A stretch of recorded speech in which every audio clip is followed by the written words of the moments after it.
Hello YouTube, I'm Andrew Does Hair. You could find my work on Instagram at Andrew Does Hair. If you were to do so, you would see that my work is in fact hair. I'm a full-time working hairdresser, splitting my time between Nashville, Tennessee and Tustin, California. But my work with hair often involves work with the camera for that reason that I sometimes like to nerd out and talk about cameras. Let me be right up front about this with this video. This is not a video that I'm intending to get views or likes or clicks on. The reason I'm doing this particular video is that I talk with a lot of barbers and hairstylists who want to buy a first camera in order to improve their Instagram portfolios. And these days I'm steering everybody toward older Canons because you can find them for as cheap as $100 to get absolutely professional results. And what I'm finding often, and I very much enjoy this, is once they acquire a camera, they'll start messaging me and saying, okay, now what do I do with it? So I thought it might be advantageous for my internet acquaintances who I talk to about cameras for me to put together a sort of guide here. So you just got your new old DSLR and you don't know what to do with it. You found an on switch and that's about it. I want to go through a whole bunch of tips and tricks and settings and things that I would tell you if you were sitting here with me and you said, hey, I just got this camera, can you show me how to use it? I'll try to keep it really brief and really simple because one of the great things about like teaching photography to my audience is I know what you're shooting and I know where you're shooting. We're shooting haircuts in a salon. I don't need to cover things that are going to be relevant for action photography or wildlife or sports. We can keep it pretty streamlined for, you want to take a picture of a haircut, you have an old Canon like I do, here's how we can do it. So the very first thing you're going to want to do is get on YouTube and look up 3 different videos about the exposure triangle. Watch all 3 of them, take notes, and then every time you have a chance, sit down with your camera, set it to manual mode, and practice. I'm not going to go through the exposure triangle in this video because it's a good 10 minutes to fully explain it and it'll really bog down the process of this video. But traditionally, somebody buys a camera, that's like the first thing they want to start learning. But you know, you don't want to have to take a 10-minute video to understand it, followed by an afternoon of practicing it and getting it wrong, and then a second afternoon of practicing it, and then finally, eventually you can take a photo. Like I want to get you set up in the next 10 minutes to be able to be taking photos. Now, the reason you want to understand your exposure triangle and how to shoot in manual mode is some of the things I'm going to show you today are going to work most of the time. And in the event that it doesn't work, if you understand the exposure triangle, you're able to flip your camera into manual and sort of override some of the automatic things that the camera is doing that you don't want it to do. So let's take your new old camera and get you set up to just take some basic photos of haircuts very simply and easily here. First thing you'll want to do is turn it on.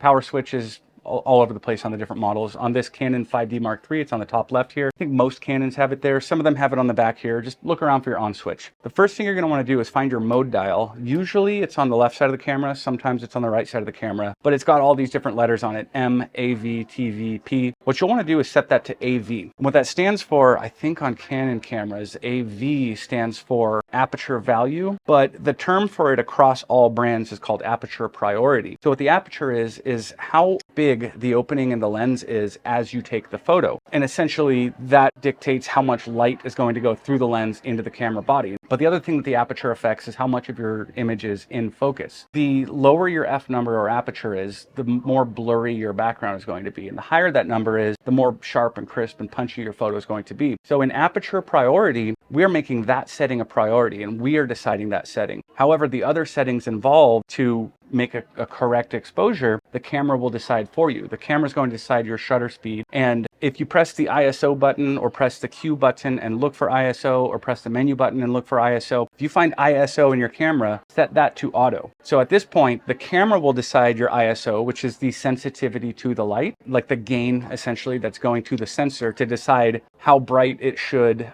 process the light that is hitting it. And it's also going to control your shutter speed for you. That's the time that the curtain is open, allowing light through the lens to the sensor. But you are dictating how much background blur you want, is essentially a way to look at it. Now in this mode, you're going to find that your index finger, the wheel up here, is going to change your F number. Generally for portraiture, people kind of like to keep that on the low side. It's going to cause your background to be kind of blurry. And I think for most barbers and hairstylists I talk to, when they want to buy like a real camera, that's kind of what they're looking for, is I want the blurry background. So with the camera set to aperture priority with auto ISO, you can take that F number and scroll it down to 1.8 or 2 or 2.5 or 2.8 or wherever is the lowest end of what your lens can go to. I would start there. And in that mode, you just point and shoot, and it's generally always going to take a decent haircut portrait, generally. So with those settings, you could just start shooting. you might run into some issues depending on whether you have a bright background like I do here or a dark background, in that the camera might make your haircut too bright or too dark to your liking. So at this point, we're going to learn about a second feature that we can change in this mode, which is the meter. So if you look on top of the camera or in the viewfinder or at the back screen, you're going to see something that looks like a little ruler with a dash sitting next to it. For the most part, this usually will default to sit right in the center while in this mode. And what that's going to tell the camera is don't make anything too bright and don't make anything too dark. It's going to try to find the middle ground. However, if you have a very bright background, what it's going to try to do to not let the background be too bright is it's going to make the whole image darker. And then you'll find that your subject is going to be too dark. Or on the flip side, if you're shooting in front of a black wall, the camera is going to say, I don't want that black to be too black, and therefore anything that's light in the image might come up too bright. When you run into that, what you'll want to do is move that little dash on your meter. And a good way to think of this, if you drop the dash to the left side, you're telling the camera, I don't mind if something's too dark, but don't let anything be too bright. And on the flip, if you raise that dash to the right side, it's going to tell the camera like, hey, I don't mind if things are too bright, like this bright white wall, just don't let anything be too dark. What I highly recommend you do while you're shooting in this mode, once you get a shot with your meter right in the middle, after you get that shot, scroll your meter down 2 or 3 clicks and get the same shot. And then scroll it up 2 or 3 clicks and get the same shot. And so essentially you're getting the same photo, but some darker, some brighter. Later on, you can decide which one was the best in your given situation. Another thing I highly urge you to do is whatever your aperture value is as you're shooting, slap that around too. The thing is, we're not shooting film. It doesn't cost money every time you hit the shutter. Overshoot. And every time you get the shot and you're like, okay, I like that one, change something and get it again. Once you find that shot, you go, hang on, hold there. And you move things around. And that way, when you're reviewing your image, you're going to have 20, 30 images of the same haircut that are all slightly different. By doing that, you're going to get to know your camera a whole lot faster. Sometimes even with my little bit of experience that I have, sometimes I don't know if I want to overexpose or underexpose because it's an artistic choice, really. And so I get all of it. Shoot high, shoot low, shoot bright, shoot dark, shoot shallow depth of field, that's a low F number, or shoot with a deep depth of field, that's a high F number. And I'll just shoot all over the place. I'll show you one thing here that actually can make that whole process a whole lot simpler. If you go to your menu and you look for something that says Exposure Comp AEB, that stands for Auto Exposure Bracketing. What you'll find is when you open up that menu, you're going to see your little meter in there. And if you scroll your index finger wheel, you're going to watch that one dash split into 3. And the further you click the wheel, the further apart those dashes become. So what I generally like to do is 3 clicks apart, which is 1 stop or a doubling of light and a halving of light.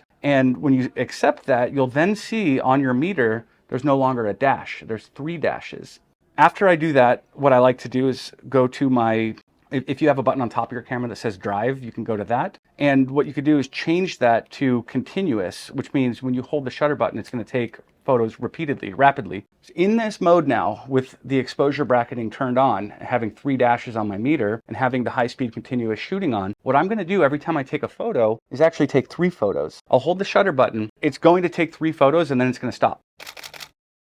And as I go back to review those images, I can see one was properly exposed, one was underexposed, and one was overexposed. Just that fast.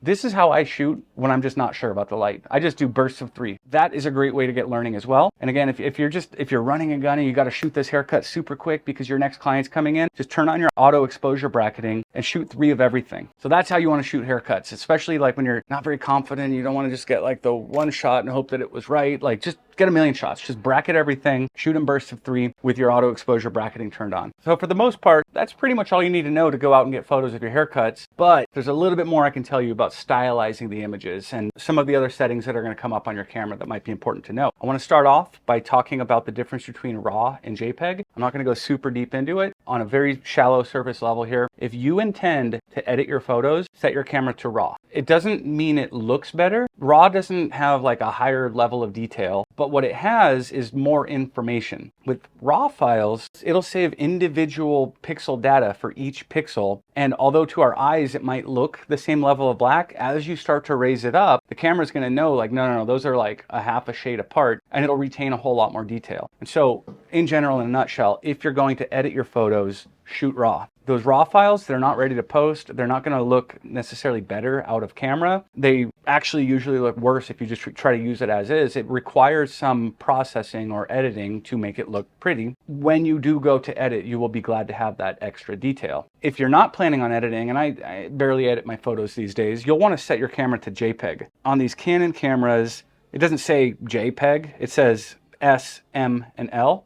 That's the size of the image. For Instagram, I think this S2 setting is about the size of an Instagram photo. And so if you're not planning on cropping at all and you just want to have like a really lightweight workflow where your images just transfer instantly, set it to S2. If you plan on cropping or if you plan on printing your photos or anything, set it to a larger size. But basically when you shoot JPEG, your camera does the editing for you. It just comes out of the camera like edited already. A lot of people in hair especially, they're just like, whoa, I don't want anything edited. I just want like what's true to reality. Let's get philosophical for a second here. No camera ever is true to reality. It's going to be some digital representation of reality. And I know a lot of people tend to think if you just take an unedited straight out of iPhone photo, that's the reality. No. iPhone puts their own tones and colors and processing in their images as well. Every picture you've ever looked at has been edited by the camera or by somebody who put it into a computer. Like there is no unedited images. It's a myth. It doesn't exist. However, if your camera is going to be doing the editing for you, you have a little bit of control over how that outcome is going to look. On Canon cameras, we have something called a picture style, and that looks like this symbol right here. You can find that. Some cameras have a button dedicated to bring up that menu. Other cameras, you'll have to dig into the menu or press the Q button to go find it. When you open that up, you'll see most Canon cameras will have one that says A, and that stands for automatic. Like the camera's going to decide based on the colors in the scene, like what it probably should do with the colors. I don't like to leave much in this regard up to the camera because it's a creative choice. My camera's not creative, I am. You'll find S for standard, and this is like the classic Canon colors. I rarely use that one, but I really love the portrait picture style. And what portrait actually will give you is like pumped up skin tones. All the colors are gonna look a little bit more vibrant and rich. Some people, hair colorists, might not like that because they're like, oh, I don't want the warms to look too warm. In that case, I really like neutral picture style. For the most part, I pretty much only use portrait and neutral. Try them all, give them a test, see what you like. Monochrome would be black and white, and that can be of great use if that's your style, your aesthetic. But it's good to know about those. As a JPEG shooter, if you're not editing your photos, be aware that your camera is, and move those things around. Just like you bracket your exposure, just like you bracket your aperture. You get a shot you like, try changing your picture style and getting the same shot. I personally, on my cameras, if they don't have a dedicated button for the picture style,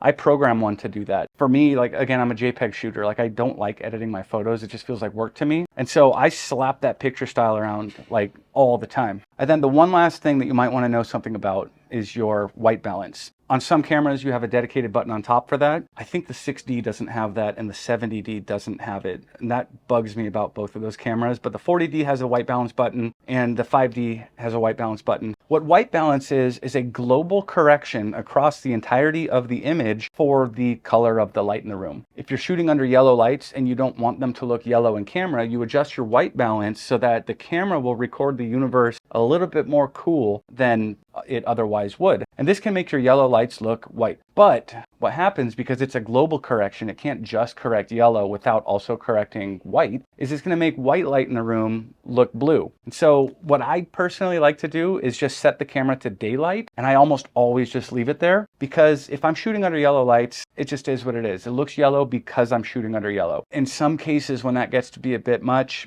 I'll slap that thing around too. Be aware of that setting and move it around. There's no exact right answer. I mean, some people would say you always want to compensate for the light in the room. I tend to personally, like I said, keep it on daylight balance, which is just like right in the middle. And if the light's warm, that's just what it was. It's warm. That way the afternoon sun looks like the afternoon sun, and the tungsten bulbs look like tungsten bulbs. But if you do want to take control over that, be aware of that setting and move it around, bracket it, look for what's right in your scenario. I know, long, rambly, ranty video, it's a lot of information. I'm going to leave you with one last thing. This is a tip called focus and recompose. If you go into your cameras like focusing methods and things, what you can do, and I'm highly, highly recommending you do this, is given that you're standing still, your haircut's standing still, we don't need fancy autofocus, but what we want is fast and accurate autofocus. Go into your menu, hit the Q button or the menu button, whatever you have to do, and find your autofocus setting. Now you'll find there are different modes. There's going to be one shot, AI focus, and AI servo. If you're standing still and your model's standing still, what you want to use is one shot. And then what you'll want to do is find your point selection button and select only the center point. So you might have all these autofocus points all over the viewfinder, but just pick the center one, so only the center one is activated. The way your camera should default to function is when you halfway press the shutter, it tells the camera to start focusing. And if you only have that center point engaged, it's going to focus exactly on the center. It's not going to hunt or look at any of the other points. It's always going to focus on that center point. Now, we don't want all of our haircuts to be right in the center of the frame. I mean, maybe you do, but for the most part, that's like bad composition according to the rules. What you can do with focus and recompose is basically you put the thing you want to focus on right on that center dot. You half press your shutter until it finds focus, and then you continue half holding your shutter, and without moving the camera forward or back at all, and without your model moving at all, you lock your focus. You can rotate the camera to put them in the frame wherever you want them to be, and then you take your shot. So focus on the center, and then recompose your image, and then take the shot. It's a little bit of a lot to think about as you're doing it in the beginning, but when it becomes muscle memory and you know I always focus with that center point, it becomes something that you do so quickly and intuitively to just put the center of the frame on the client's eyeball. You don't want to focus on their chin or their nose, you want the eyeball. You put the dot on their eyeball, you find focus, you recompose to put them where you want them in the frame, and then you shoot. When you do that, it is so quick and so intuitive, and you don't have to rely on the camera hoping that it caught focus on the right thing. If you're using the entirety of the autofocus points, it might focus on a shoulder, it might focus on an ear, it might focus on a nose, but you always want to focus on the eyes. And by using your center point, locking focus on the eye, and then recomposing the image before shooting it, you can very quickly, very easily get the shot. Okay, so that was a long, boring video, and I appreciate if anybody stuck around to watch through it. Again, not trying to get clicks, not trying to get likes. I'm just trying to chat with like my acquaintances who bought cameras off of my recommendation. I'm just trying to put out there like, here's what I would do first. But if you can get a grasp of these things and you're going out and watching other people's videos, like there are so many amazing photography teachers on YouTube. Look out for the guys who are just gear salesmen. That's a whole rabbit hole. If anybody tells you you need to buy a better camera, don't watch them anymore. Go out and do your homework and definitely practice. This is absolutely something that if you try it for an afternoon and then don't touch it for 3 weeks and pick it up again, it's not going to stick with you. But be that person who just takes your camera around everywhere and, you know, get a neat little camera bag and just be I take pictures of everybody person. Bug your friends when you go to restaurants and bars and things. Just take pictures of everything. Once this clicks, you will have so much fun with your camera. Thanks for watching.